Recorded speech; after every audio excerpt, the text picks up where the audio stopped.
Okay, Heidi, I'm going to give you control so you can share your screen. But before she gets started, I want to welcome everybody. We had about 60 people RSVP for this.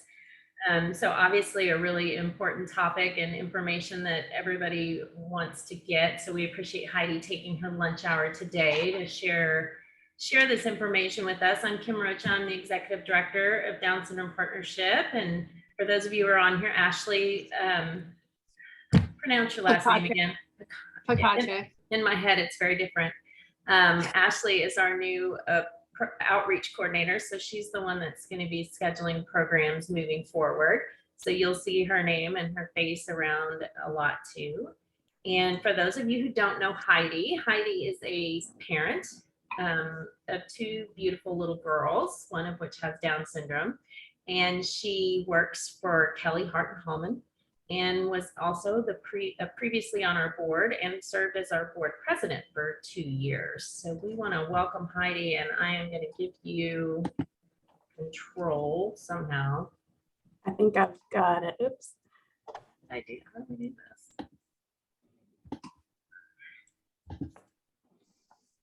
Make the host. It says host disabled participant. Oh, it says no. Okay, that should work.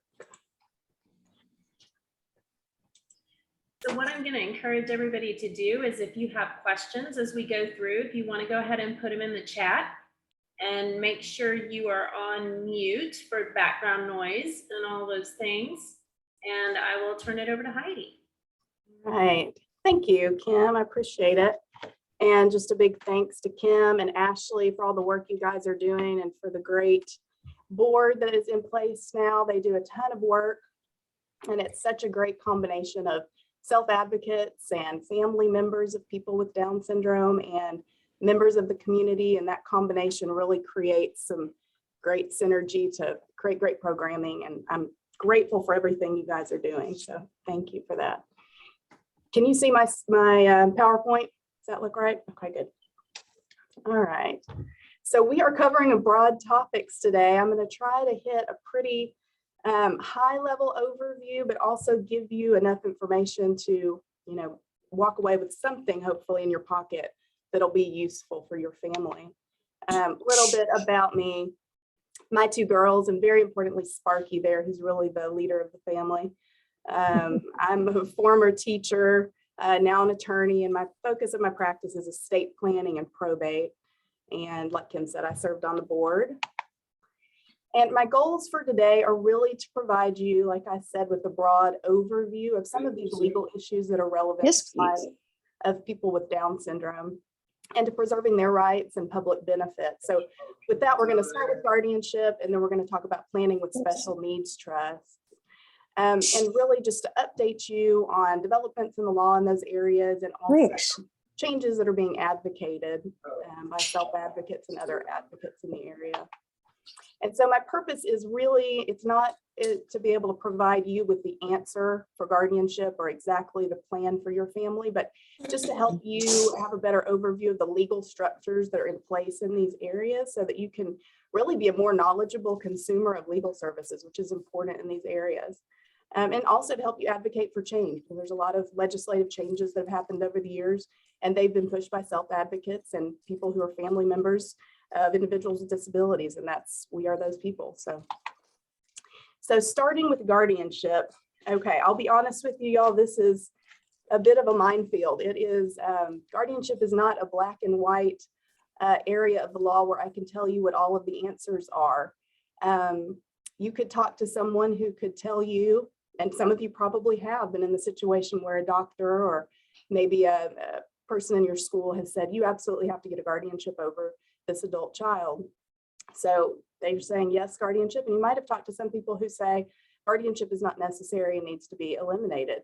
There's an alternative to guardianship for everyone. So I work in the gray area in between that, where sometimes guardianship appears to be necessary, and sometimes we can look at alternatives to guardianship. So I'm going to talk to you about kind of that whole framework, but I'm going to start with just the definition. So guardianship is a creature of Texas law. It's in the Texas Estates Code. So there's statutes here. So you can look at Title III of the Texas Estates Code, Google it. This is, the book that I live by for most of my practice, the Texas Estates Code. So all of this information is not, someone's opinion. This has been codified into law. And so guardianship is a court supervised procedure where, court gives one person legal authority to make personal or financial decisions or both for someone who's been determined to be unable to make those decisions for themselves. And it's important in the context of this, as I was saying, it's complicated. It's a gray area here in the middle of trying to make the right decisions for family members. But the important thing is to always be listening to the perspectives of people with disabilities, because they are the ones that are giving us the perspective that we need to really understand the right decisions here. But as far as the Texas law, when someone turns 18 and they're an adult, that person is presumed to be a competent adult who can make their own decisions with regard to medical decisions and financial affairs. They can enter into a power of attorney to name an agent to act for them in the event that they later are unable to make those decisions.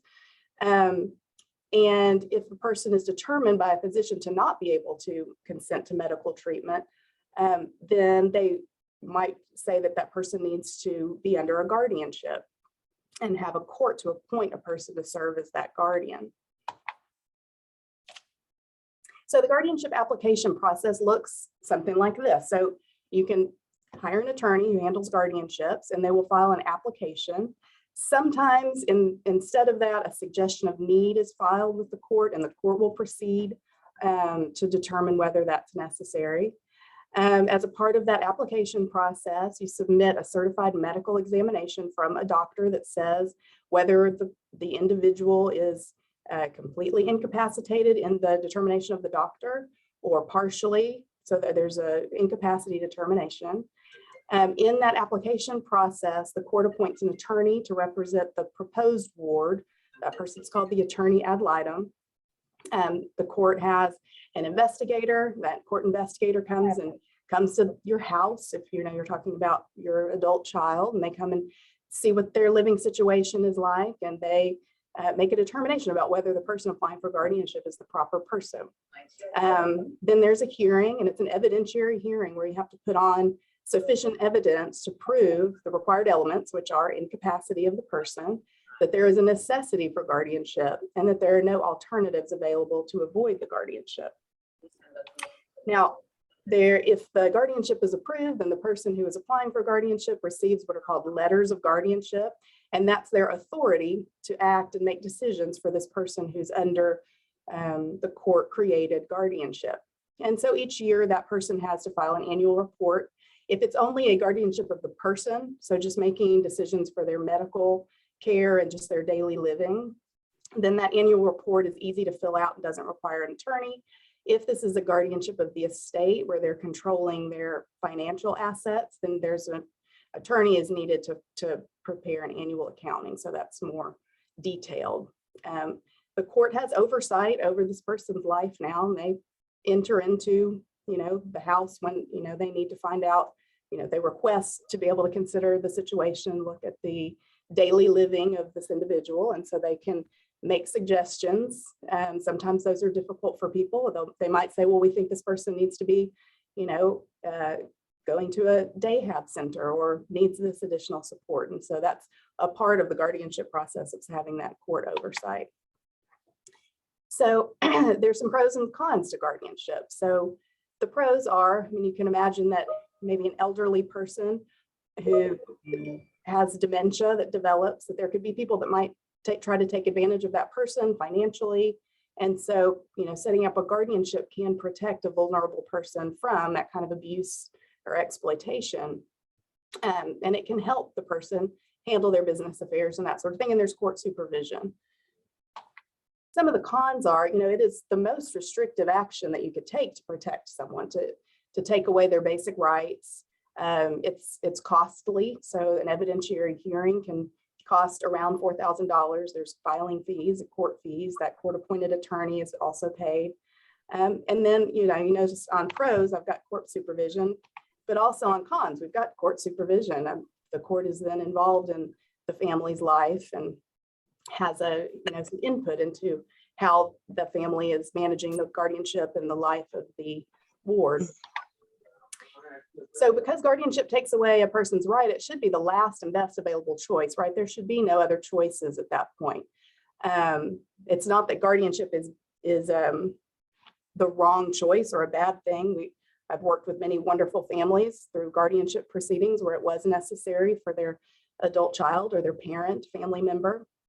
But when we can avoid it, that is absolutely what we would want to choose first. So there are quite a few alternatives to guardianship, and we'll go into some details on a couple of these coming up. So as I mentioned, there's two types of guardianships. There's of the estate, which is financial, and there's of the person, which is daily living skills and medical consent and that sort of thing. So the guardianship of the estate is only needed if the person with the disability has assets. So if they inherit money, setting up a special needs trust could help to remove those funds from being considered as their asset. It would make it exempt for purposes of Social Security eligibility and that sort of thing.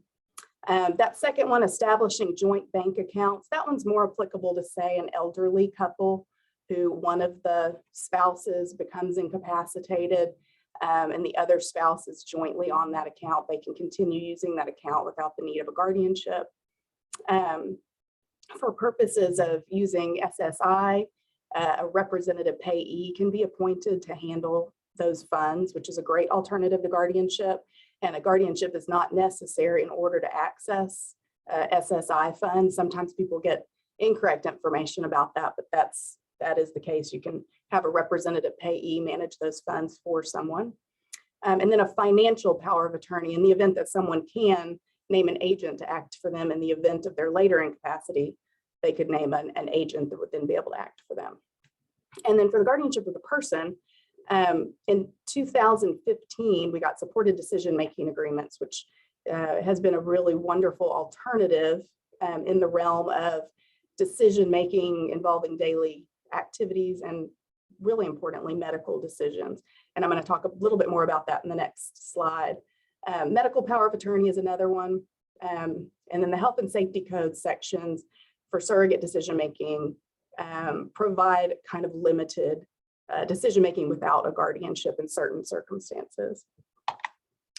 So supported decision-making agreements, these were, they existed in other states and in Canada for a while and just became something that advocates, self-advocates really pushed for in Texas. And so Texas is really quite progressive in having supported decision-making agreements in our law. And so this again came in 2015 when there were some really progressive guardianship legislative changes.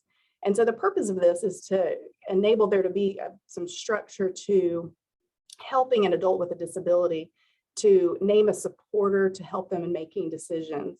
And so whereas you can imagine an adult with a disability having a parent come into the doctor's office with them and try to help them make decisions, it's really not their place to do that because the person is an adult and they can make their own medical decisions, but where they're unable to make those decisions completely on their own, that doctor may say this person needs to be under a guardianship so that someone can make those decisions for them and consent to medical treatment.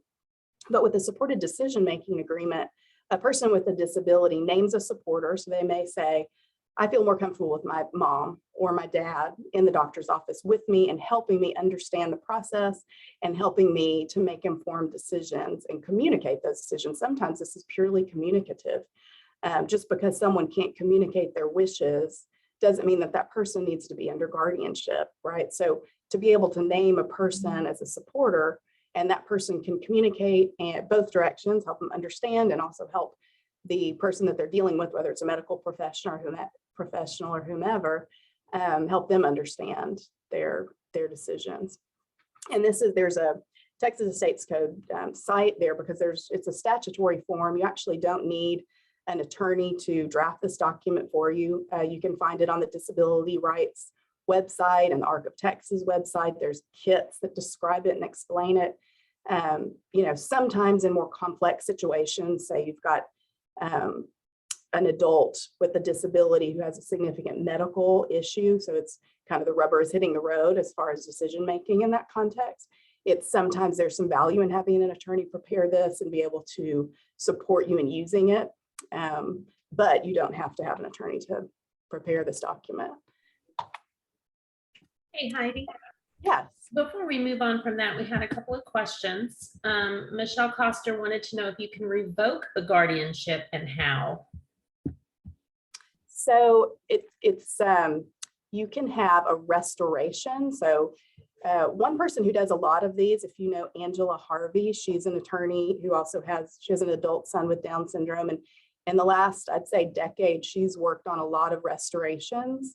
And so that is the way you sort of go back and say, actually, this person does have the capacity to make their own decisions with maybe XYZ support or with a supported decision-making agreement or new alternatives to guardianship that we're now aware of that we weren't, 15 years ago when the guardianship was set up. So yes. Okay. And Leanne wanted to know if you can name more than one person for the supported decision-making. The statute doesn't talk about whether you can have more than one, and it refers to just one. It also refers to having an alternate named. That being said, it doesn't say that you can't. And so I typically will do one for each parent if that is what the individual with a disability prefers, that sometimes they're going to the doctor with dad, or sometimes they're going with mom and they want to have both people named as supporters. Because these are newer, we don't have, law that says somebody tried to use a second one and it was denied or something like that. And then Ann Parker's sharing that they both are supported decision-making makers for their daughter. So that's typically how we handle those two. Ann, thanks for adding that. Any other questions I didn't see yet? That's it for now. Okay, thank you. So I referred to there being some legislative changes back in 2015. And I really highlight that because that was really a big win for self-advocates. It was the Coalition of Texans with Disabilities and the ARC and self-advocacy groups and families who were advocating for changes to guardianship. So it not that long ago, 10 years ago or so, you really could walk into a lot of probate courts and get a guardianship way too easily. There wasn't a whole lot of consideration of the removal of this person's rights and less restrictive alternatives. It was just seen as, well, this is the parent. They've been making decisions for this person and they should continue to do so. And to the restoration question a few minutes ago, that's why there are more restorations now, because there were so many guardianships granted that probably shouldn't have been years ago. So, people know better now. Hopefully they're doing better, but a lot of this was really driven by people with disabilities to say, we don't want this, and moving and, advocacy to move from a medical model of disability where disability is seen as a deficiency to moving towards a social model of disability where disability is just a difference, just like any of the differences that any of us have. And so that really underlies some of these legislative changes in 2015. So those less restrictive alternatives to guardianship, including supported decision-making agreements. And it is required to consider those less restrictive alternatives now, which it used to not be prior to 2015. It was sort of a sideline, but then it became required to actually consider each one of those. And then there was a Ward's Bill of Rights to protect people who are under guardianship. They have a right to understand it and ask questions and not be kept away from people and that kind of thing. Isolated. And so I mentioned these legislative changes because currently the REPTL Guardianship Committee, and REPTL stands for Real Estate Probate Trust Law. It's the Real Estate Probate Trust Law section of the Texas State Bar Association. And I'm a member of the Guardianship Committee, and we're currently seeking input from families and from people with disabilities about legislative changes to guardianship law. So if anybody has suggestions, please email me. You can Google REPTL Guardianship Committee, and my email is there, but it's heidi.angel@kellyhart.com. Any of those people would really welcome anyone's input into guardianship changes. And we're the ones, family members and people with disabilities who will be the ones to bring these new changes to light. And so it's really important. I'm on that guardianship committee, not because I'm an expert in guardianship law, because I'm actually not, but because I'm connected to people like all of you who they value that input. So just so you know, that's really an important and valuable way to get information and change legislation. So let's see. Okay, so how do we get there from here? And there, by there, I mean using alternatives to guardianship. And again, I'm not meaning to demonize guardianship. There are certainly, and I've had clients where it was a good choice for their family to do a guardianship. So where it is possible to use alternatives, that's what we're going to try to do. And so in order to do that, here's some of the steps. One is person-centered planning. I'm sure a lot of you are familiar with that. Basically, it's working towards a life plan focused on the individual and empowering the individual with a disability instead of seeing your role as fixing, but to support, changing to supporting the individual with a disability. And when I highly recommend, if you haven't already, contacting somebody who is really knowledgeable and experienced in person-centered planning. Some of you might know, Debbie Wilkes or Ann Henshaw, or if you're on the DFW Down Syndrome Families Facebook group, that's a great resource for just asking about people who work in this space. But in a lot of ways, it's a training for us as family members of people with disabilities. And I'm assuming that's most of what our audience is here today. That's usually who's attending these and who's calling me and asking me questions about guardianship. It's family members who are just trying to decide and figure out what the right thing to do is for their family member. And so doing the person-centered planning, I found to be a great tool for me to understand how to, empower my daughter instead of, seeing everything as ways to fix and change her. And so learning that person-centered planning and implementing that in the lives of our family members with Down syndrome is really one of the best steps towards enabling us to be able to use alternatives to guardianship in the future. And for those individuals to have self-determination, to decide their own course, and to allow them dignity of risk, to be able to take risks, to get to make bad decisions, just like all of the rest of us. I certainly personally have learned a lot more from my bad choices and my failures than any of my perceived successes. And so, allowing people to have those. And another planning tool is a letter of intent, where you're sort of keeping track of some of the support that your child needs if you're not available as their primary caregiver. So just some of the things to think about. Okay, so that was really dense information about guardianship. And so before I move over to talking about sort of the estate planning and wills and special needs trust part, are there any particular questions or anything I can go back to discuss about guardianship? Paige had a question about supported decision-making. She said they have a notarized agreement, and is that adequate? Notarized agreement. So the supported decision-making agreement can be either notarized or witnessed. So that format is fine so long as the actual document looks substantially like the one in the Texas Estates Code. So if you've pulled that off of the ARC of Texas website or Disability Rights Texas and it is notarized, then it's likely good, and an original or a copy can be used.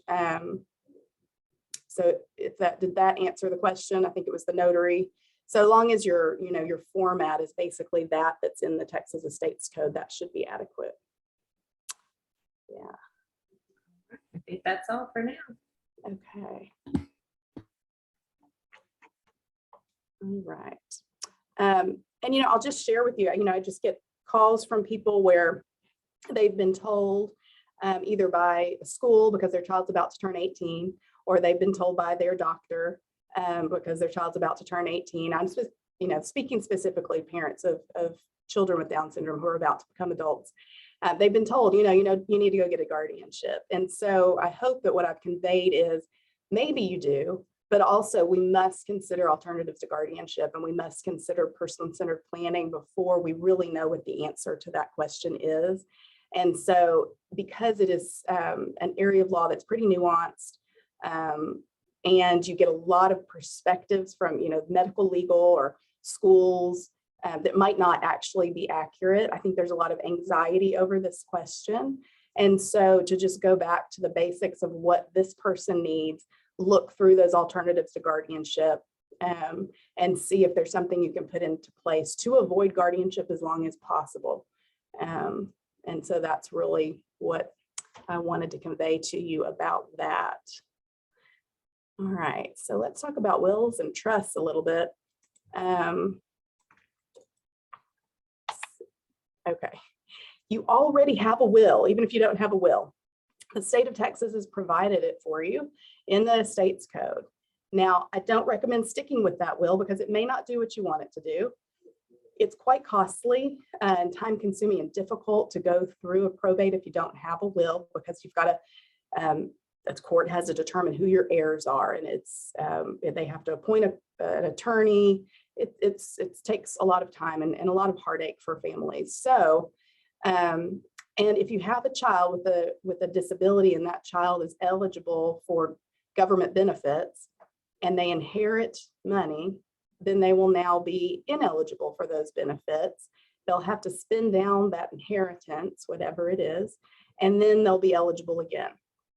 So I don't want to get too in the weeds on probate versus non-probate property, but what I want to just talk about a little bit is, probate property are things that will pass by your will. So if you have a will that says everything to my kids, then all of your assets that you have at your death will, go through your will and go to your children. Or if you have a child who has a special needs trust, it'll go to their special needs trust. We've got non-probate property. That's things like life insurance and retirement benefits, payable on death accounts where you have named a beneficiary. So you have a beneficiary designation on an account. Those supersede anything you have in a will. And so I just make a designation between that because some of your property doesn't have to be probated. Some of it has beneficiary designation.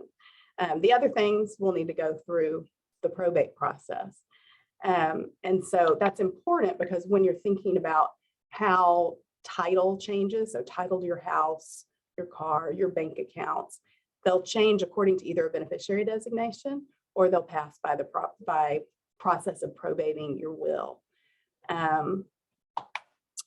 So estate planning, some people think estate sounds fancy. It sounds like that would be someone with a lot of money. Estate planning just refers to the plan for how your assets are controlled when you're unable to do so. So that's either during your life, so you've named an agent under a power of attorney to act for you in the event of your incapacity. If I get in a car accident or have dementia, then my husband is named as an agent in my power of attorney, and he can make those decisions for me if necessary. And then at my death, then my will would do so, right? So this is just having a plan in place for the transfer and management of your assets. And so some of the tools that we use are wills, trusts, powers of attorney that we've talked about, advanced directives to physicians. Sometimes it's confusing because people refer to these as a living will. But it's basically, giving your living will, your will when you're alive, which is also an advanced directives to a physician for end-of-life decisions. Insurance, retirement accounts, these are all parts of your estate planning tools. When you're talking about planning for a family member with special needs, one of the first things that people do is try to get on the lists. So if you have a little one, you probably have heard people say, get on the list, get on the list. So typically you're going to find that they change. When my daughter was young, we got her on all the lists, and every year they send us a letter saying, do you still want to be on the lists? They're the lists for the Medicaid waiver services, so that when she turns 18 and she's eligible for any of these, once she comes up on a list, then she could receive some of those services and benefits that are available. I'll tell you that when I was looking at some of the other recorded programs for the Speak series, there's some really good ones. And one I would suggest going back and looking at is Mark Stratton with TSG Financial.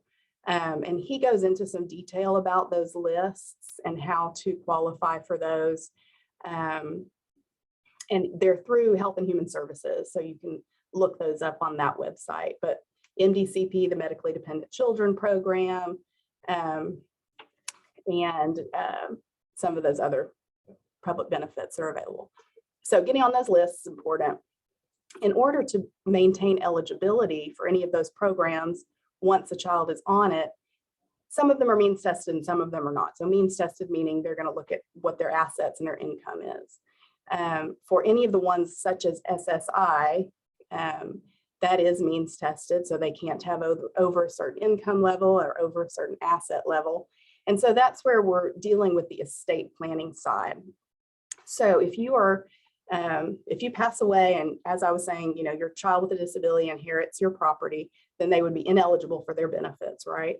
But what special needs trusts allow you to do is to have a will that says, at my death, so this is maybe one scenario, at my death, everything to my spouse, but at my spouse's death, everything to my children, provided, however, that anything that goes to this child goes to their special needs trust and not to them outright.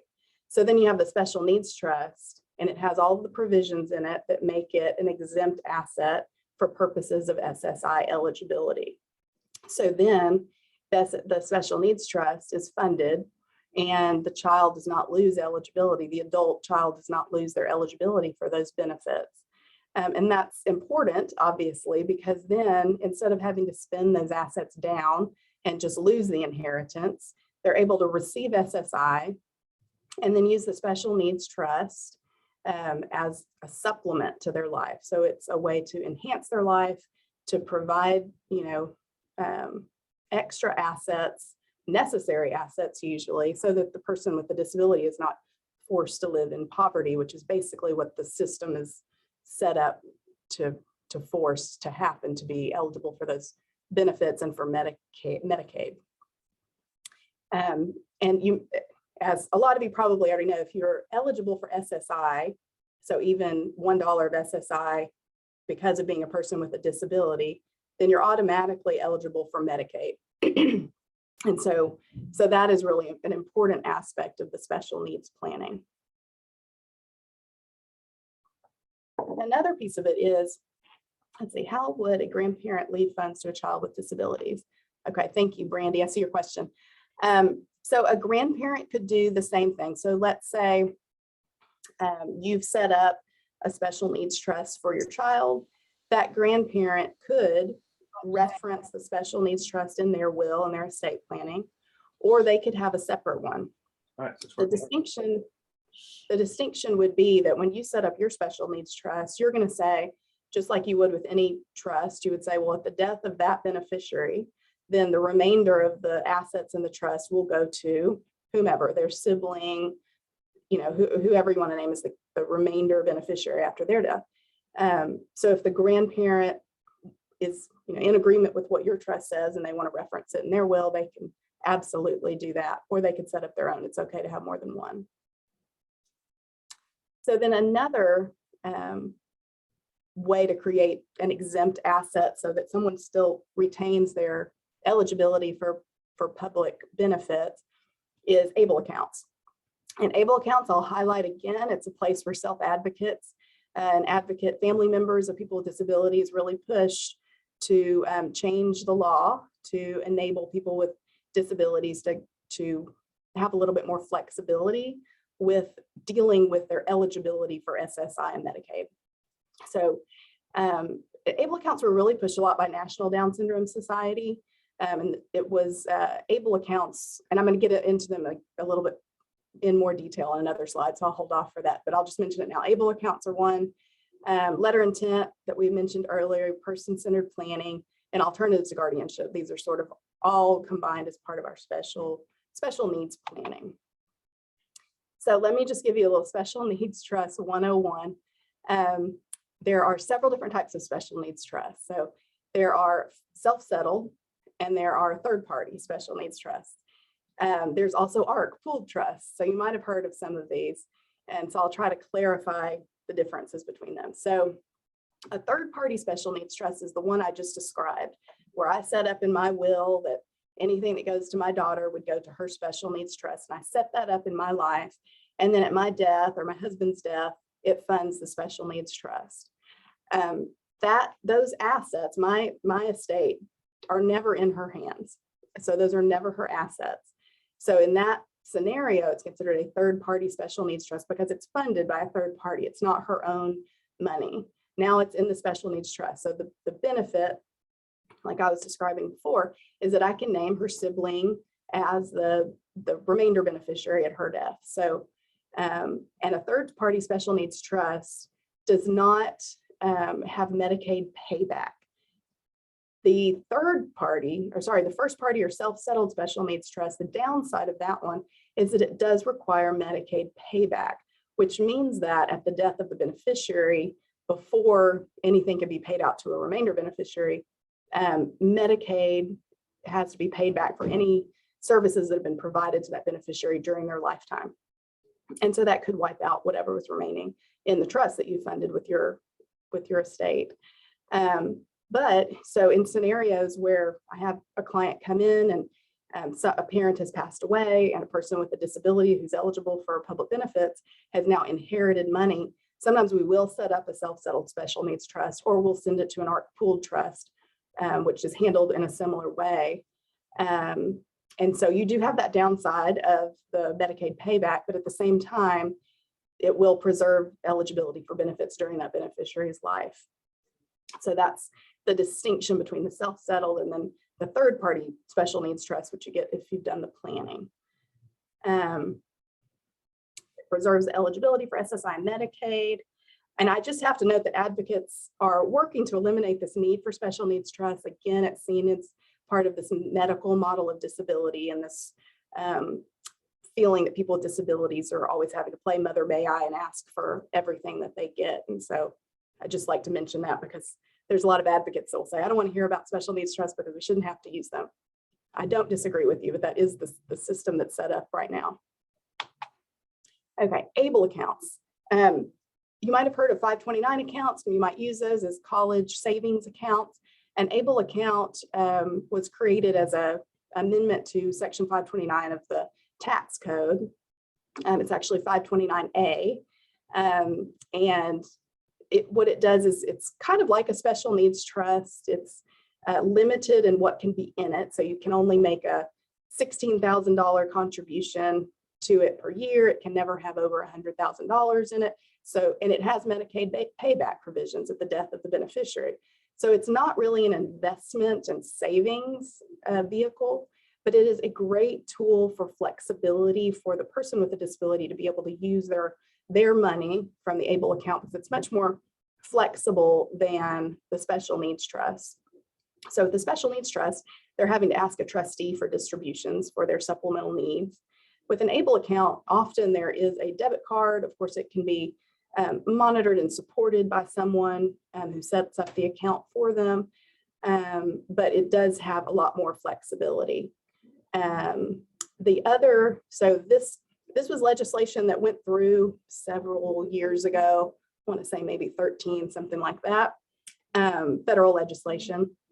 And then a bunch of advocates pushed for this Able to Work Act that enabled this last line that I put here is, if you own an ABLE account and you're working, you can contribute wages of up to $12,880 a year. So, about $1,000 a month that won't be counted against their income limit for their SSI Medicaid eligibility. And that really is a big thing for people with disabilities, to be able to not only have the special needs trust, but have this ABLE account that can take in some wages and they can still be eligible for their Medicaid and SSI. So that was really great. All right, let's see, Ashley's got a question. If the Medicaid payback is more than the trust, then it just depletes the trust. There's not an ongoing liability that has to be paid. And Heidi, there's another question from Lindsay.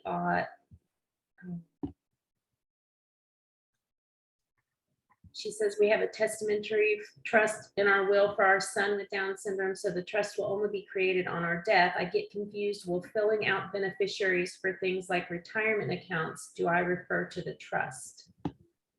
So it depends. So it depends on whether that testamentary trust is actually a special needs trust. Either way, you can name, you can make a beneficiary designation to the trustee of such and such trust named in my last will and testament. Yes, that's a thing you can do. There needs to be a lot of consideration with your estate planning attorney about whether that's appropriate to do with your retirement accounts, because the Secure Act changed the stretch out provisions. There's some income tax issues there, and you have to have the right language in your trust to be able to handle that. That being said, your life insurance, that is often something that people will choose to just have distributed to their special needs trust, and they will name the trustee of that special needs trust, whether it's a testamentary trust, a trust in your will, or whether it's a freestanding special needs trust. Those can be designated as your beneficiary of any of those accounts.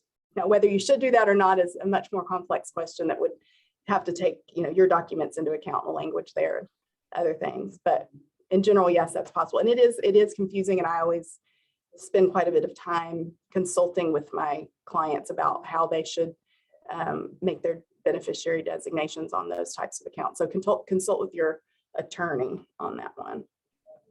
One other question, Anne asked, how does a grandparent set up funds to a grandchild with disabilities now and not upon their death?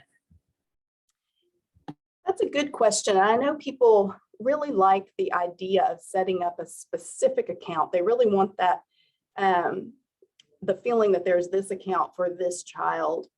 But if it is set up in a trust, there can be some tax consequences to actually making an irrevocable transfer, meaning you've set up this special needs trust, and now we're irrevocably, because the special needs trust has to be irrevocable, it can't be changed.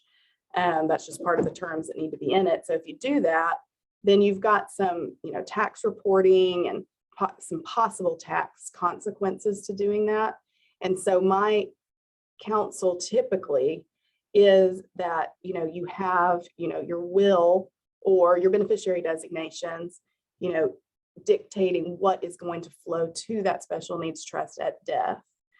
And so the idea of having the account set up right now and set up for that person, it's better to do that with the beneficiary designations or with the will provisions, just for and once you've funded that special needs trust, it has to be used appropriately.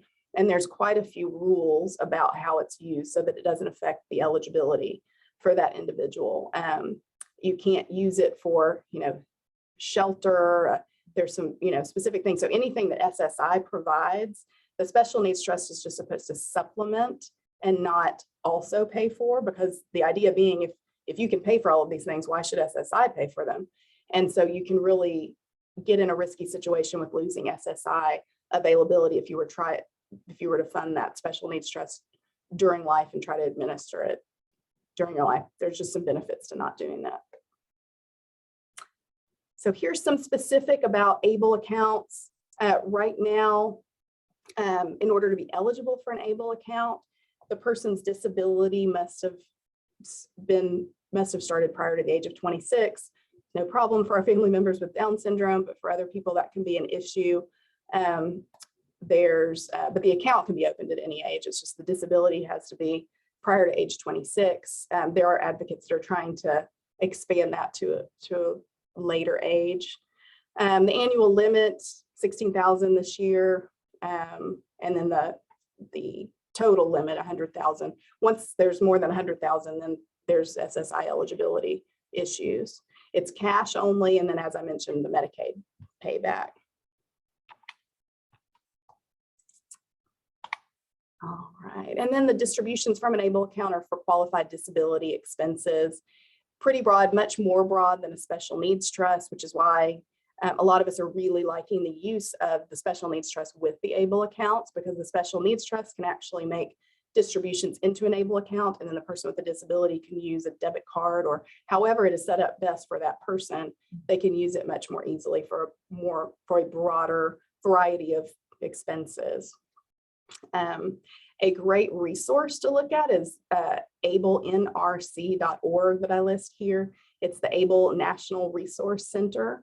On there, you can compare different state ABLE accounts. So you could pull up, for example, Ohio has had a program for many, many years that people like. Texas now has an ABLE account program.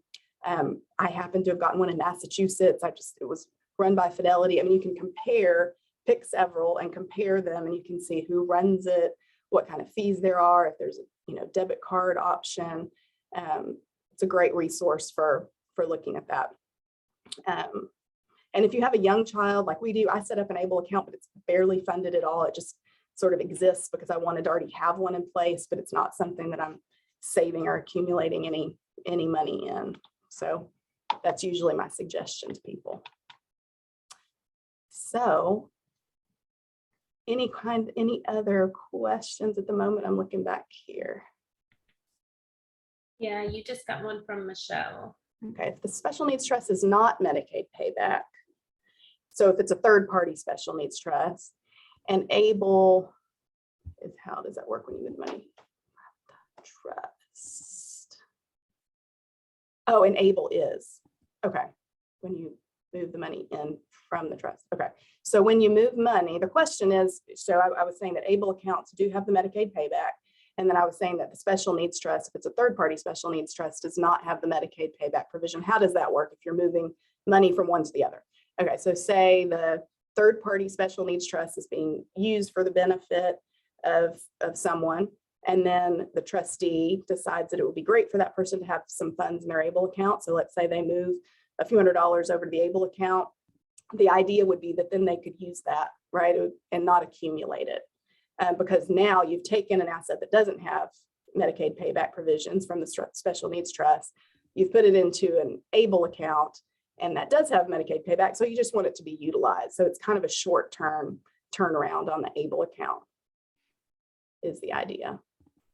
And then Kira, who is actually Wendy, right, asked if I could repeat the presenter from TSG Financial. That's Mark Stratton, and he has a couple of videos on here, and he's got some helpful information, I think, on the benefits eligibility side, and he does quite a bit on ABLE accounts. So that's Mark Stratton.